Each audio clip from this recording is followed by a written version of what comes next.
Y'all, I just freaked the out.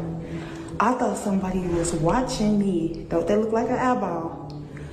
I thought somebody was watching me, y'all. Y'all can hear that how I'm breathing like this. It scared me.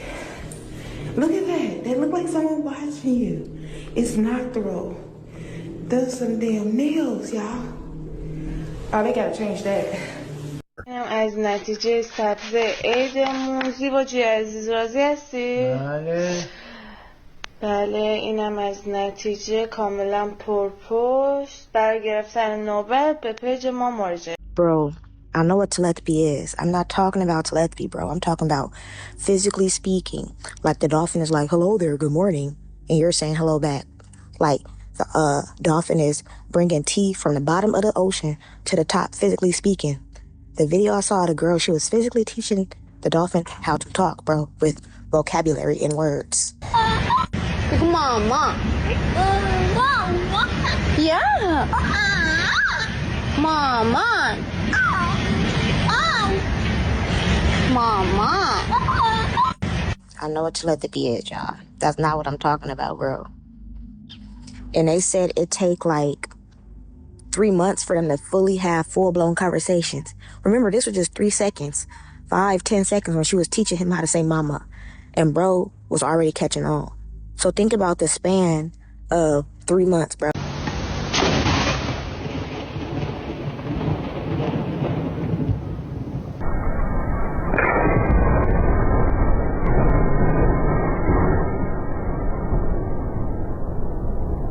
Oh, wow. Taken by the police officer. St. Paul boy, 16, in car accident. John Bolware, 16, 1485 Sergeant Avenue, St. Paul, at about 7:45 p.m. Thursday when a car he was in hit a tree. The police are the first on scene when anything like this happens, and that would be when the spirit is freshest. Even if it's not intelligent, because that very well could be because high impact car accidents are going to release a lot of energy. Right. Could just be the manifestation of it, but that's fascinating. It's fascinating, and when you go down to the comparison photo, wow, it's him.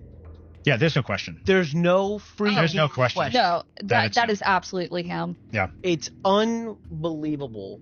And I don't know, it's always fascinated me. In my opinion, this is probably the most... It is absolutely one of the most compelling one of the most pictures out there. Mostly because you have the comparison, the story behind it is so compelling. It's so strong because that would be the reaction. Yeah, absolutely. The last reaction, the last moment, the anguish. Can anybody out there hear me?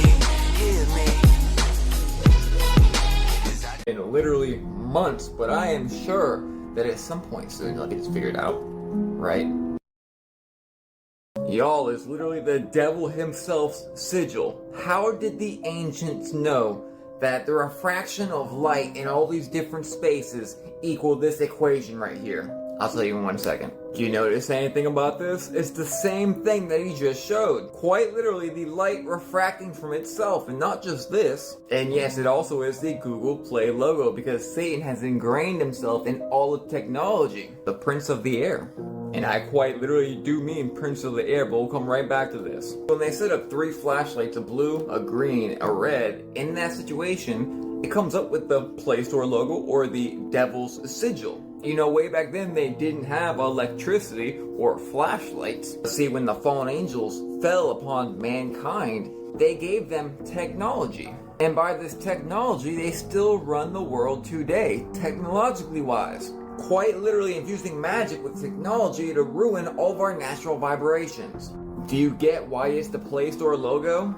You know, recently we had 2 separate, looking like the devil's comments, meteors over Spain and natural disasters afterwards. This, the same color, happened over Pakistan, so keep your eyes out for what happens in the future. Again, watch Pakistan. By the way, I believe the devil's comment is just the devil. So yeah, quite literally, nothing new under the sun. What was, will be again. Let's know that Dr. King did not die from a gunshot wound. Rather, Dr. King died from suffocation. In 1999, the King family won a wrongful death lawsuit against Lloyd Jowers for the assassination of Martin Luther King Jr. The jury found that King was the victim of a conspiracy involving the Memphis police and federal agencies. The family was awarded $100 in damages. The lawyer for the King family was William F. Pepper, and William F. Pepper was a friend of Dr. King, and he took on this case and he started digging up stuff, and he realized that Dr. King did not die from a gunshot wound, rather from suffocation. Now, did the shot actually kill him? And if not, how did he die? The shot did not kill him. We all believed that Martin King was killed by that shot by Strausser. He was still alive when he was taken to the hospital. He was being worked on in the emergency room of the hospital. And I think the emergency staff were trying to do their best to keep him alive. And he was still breathing and alive. When the head of neurosurgery of the hospital, Dr. Breen Bland, came in to the emergency room with 2 other men in suits.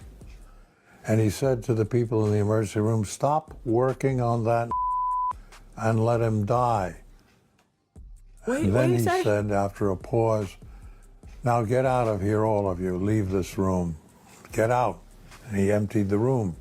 And as he was emptying the room, a surgical nurse was the last one out.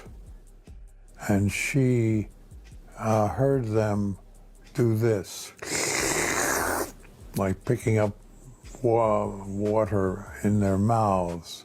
And that caught her attention, and she turned and she saw them spit on the body of Dr. King, the 3 men. Then she saw Bland, Dr. Bland, take a pillow and put it over his face and suffocate him. And that's how Martin King was killed. This story is so swept under the rugs. If you were to buy William F. Pepper's book, The Plot to Kill King, it's literally $100 on Amazon right now. That's actually the same amount of money the King family was awarded for the death of... Long paper trail of alleged receipts, baby. Even I couldn't believe it when I decided to go down that rabbit hole. For starters, people have always pointed out over the years how Barack Obama mistakenly called Michelle Michael or Mike during a couple speeches and interviews. And I'm talking about this happening a few times, y'all. Distinguished guests and men and women of the finest military in the world. And most of all, Admiral Mullen, Deborah, Michael and I also want to acknowledge your son Jack, who's keep the noise levels up. Want to make sure he knows we're coming, or she. Yeah, that's true. Because if she's got some cubs, that's when you really got to work. Yeah. You know what my kids asked me? They said, "You've got to ask the president. Does anything scare him?" You know, well, when Michelle's mad, I get worried.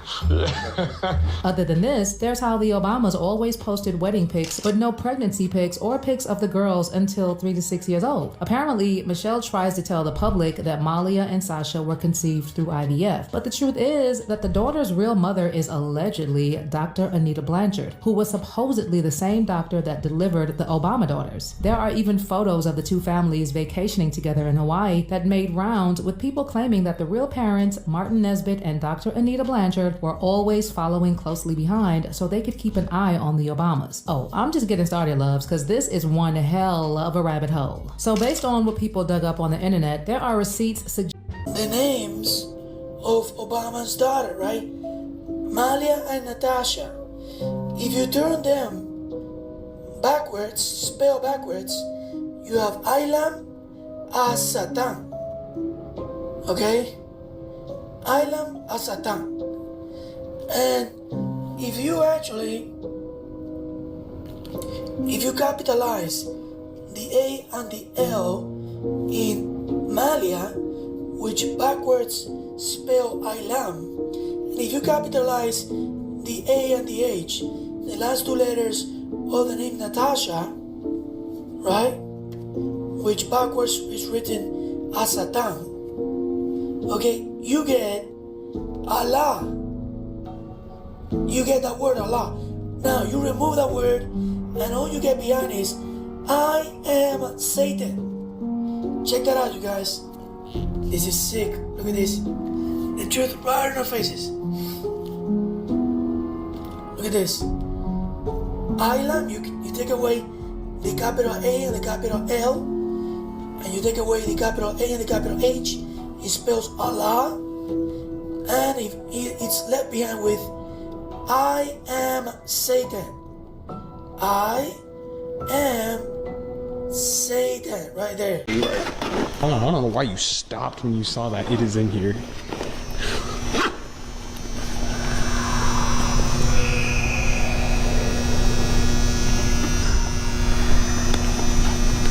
Yo, we need to go check that out. You hear that? Yes.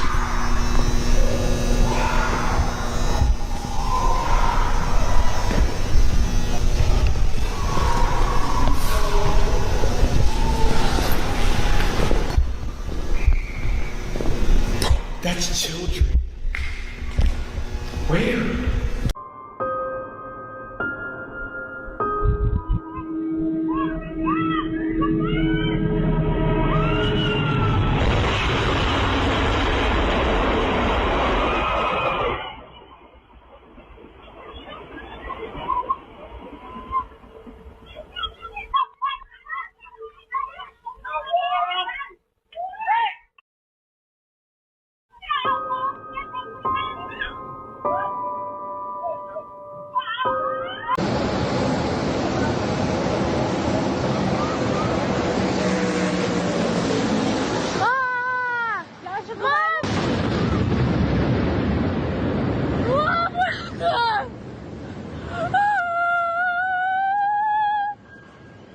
Прямо в соседнее здание. Просто в соседнее.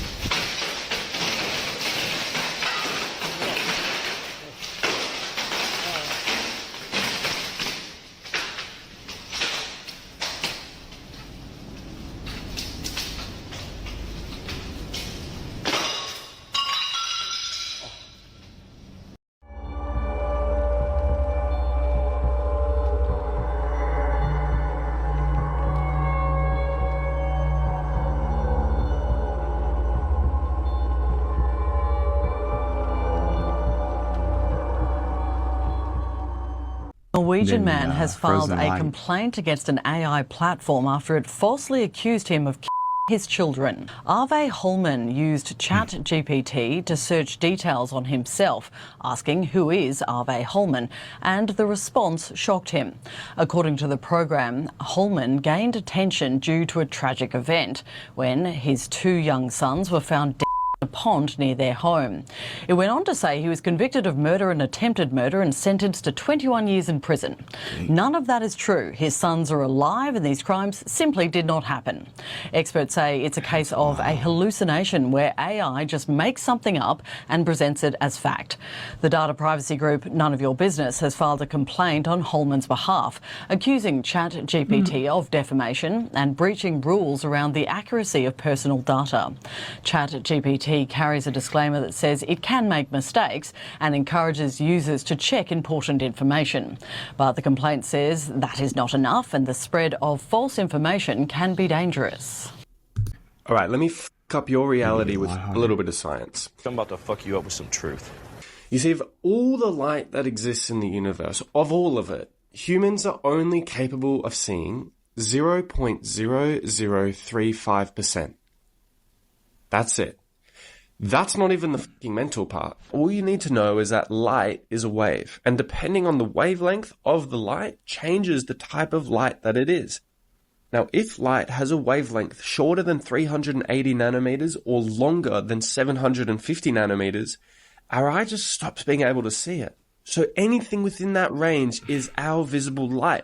Now remember, that's only 0.0035% of all the light that exists is visible to us. But here's the crazy part, because when we put it into perspective, right? Just imagine that we get all the wavelengths of light that exist and we stretch them on a spectrum from Los Angeles to New York.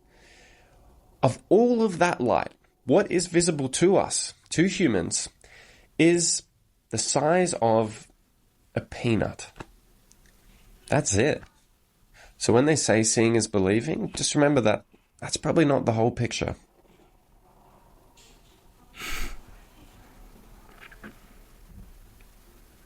I like that. When you slice fruits or vegetables the right way, they make the same shapes that sound makes. That is a pattern you'll see if you put a dish of water on a speaker. The same pattern you see in that melon can be recreated with a vibration at around 12 hertz. So if that frequency makes the shape, can we reverse the shape to get the frequency? Kind of. That one's split into fours because the wave goes up and down 4 times in one cycle. Put the ends of the wave together, then you have your circular radial harmonics that you see in the water. That one would be 5, and that one would be 6. If you put drops of oil in the water, that pattern will organize the oil drops. With the right frequency, you can replicate the same pattern that DNA makes when viewed from the top down. And if you put it in the freezer while it's making these patterns, you can freeze the shape. So here's my question. Does this little seed have the code to freeze watermelon.mp3 in reality? China's actually researching this to increase crop yields, up to 30% more in some cases. This one found a frequency that could increase the rate of photosynthesis in plants. Let's go deep for a second, though. Almost every single ancient culture had beings that came and gave the gifts of civilization and agriculture. Here's the thing. You go to enough of these places, you start to see flowers everywhere. Instead of decorations that were inspired by nature, could they instead be details on how to replicate these things using the language of sonic geometry? Once you see it, you can't unsee it. I am sorry, but this is an obsession of mine. Vibration is the same whether it's electromagnetics or sound. They're intricately linked. The geometric connection between life and them is what I will be focusing on this year.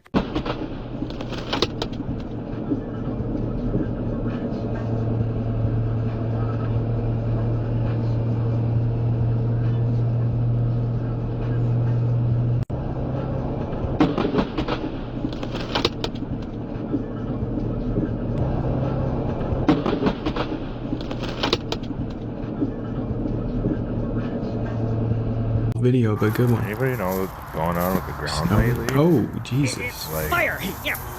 Fire! What the? No. No matter how ordinary someone is, they still believe they're unique. And that belief is the perfect way to make them think exactly what you want. This is day 19 of Infiltrating Thoughts. People don't just want to be unique, they need to be. It's wired into us. The brain clings to anything that makes us feel special because it reinforces our self-worth. If you want to plant an idea in someone's head, don't present it as something everyone believes. Instead, frame it as a perspective that only a select few are smart enough, strong enough, or independent enough to understand.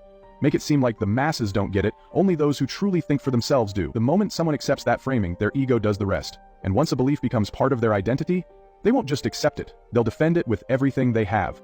One woman managed to con a store clerk, flashing what appears to be a badge, saying she worked for the Florida Lottery Commission and needed to check the store's inventory. Lakoa Moore stole $3,200 worth of lottery tickets, using the lottery machine to activate them before she moved on to her next target. According to police, she targeted at least 4 stores in St. Pete and Pinellas County over 2 days last week. She stole $1,600 worth of tickets from this gas station. She also tried to con this gas station on 4th Street North, but according to police, once the clerk started questioning her, she got out of the store and drove off. There's scams all over the place, but something that runs just this way is not something they've seen before. St. Pete police spokesperson Michael Petz says Moore's confidence is how she was able to pull off the crimes. She talked like she knew the business, used terminology that they were familiar with. She even called the stores in advance to let them know she would be coming. Eventually, the lottery caught on, posted surveillance pictures of her on their machines, and went to stores to tell them there was a woman posing as an true paranormal crime.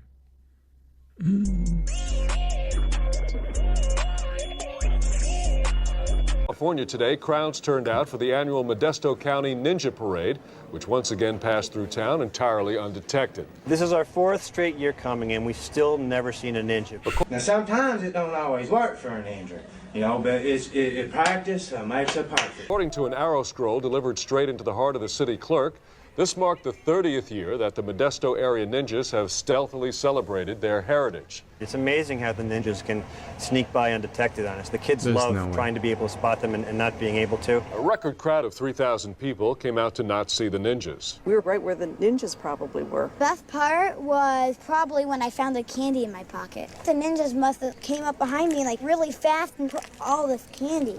Despite its long tradition, only once in 1984 was any evidence of the parade's presence captured on film.